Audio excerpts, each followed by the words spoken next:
Discerning Hearts presents How to Pray, a practical guide to the spiritual life by David Torkington.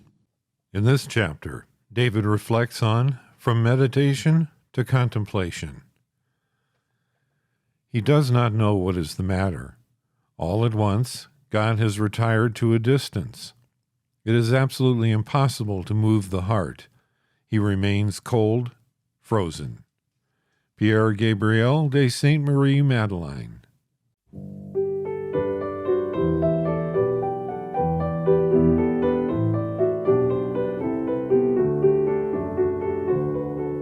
There is a time in a person's prayer life when, after what seems to have been an initial success, everything comes to a sudden and inexplicable halt. This inevitable turning point in the spiritual journey is not a sign of failure, but of success. Success in using all our inner resources to raise our hearts to God has enabled God to accept our offerings of love and begun to draw them towards His own. However, all we experience is an unfulfilled desire for God that pursues us inside and outside of prayer. It makes us seek out solitude, where we seem to find nothing save 1,001 distractions that prevent our pure and unimpeded contemplation of God that is our deepest desire. The memory, the imagination, and the understanding that once helped us to raise our hearts and minds to God now seems hell-bent on dragging it down again to earth.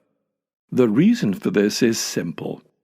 The heart's attention is so fixed on what is called obscure contemplation at the beginning of the mystic way that it is no longer free to control the inner resources that it had used only a short time ago to rest in God with a sweetness that has totally disappeared.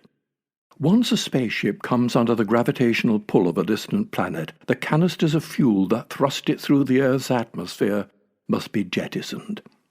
In the same way, one's first fervour has led a person to experience the mysterious pull of God's love. The prayer forms that helped them before must now be jettisoned.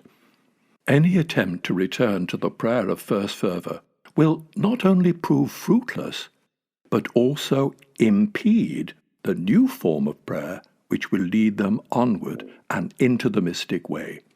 The high point of prayer in first fervour is sometimes called acquired contemplation because it is partially self-generated, unlike mystical contemplation, to which the believer is now called, which is a pure gift of God.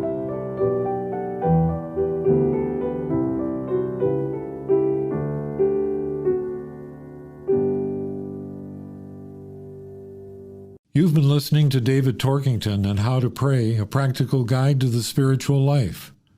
For more episodes in this series, visit discerninghearts.com, or you can find it in our free Discerning Hearts app or on many other streaming platforms.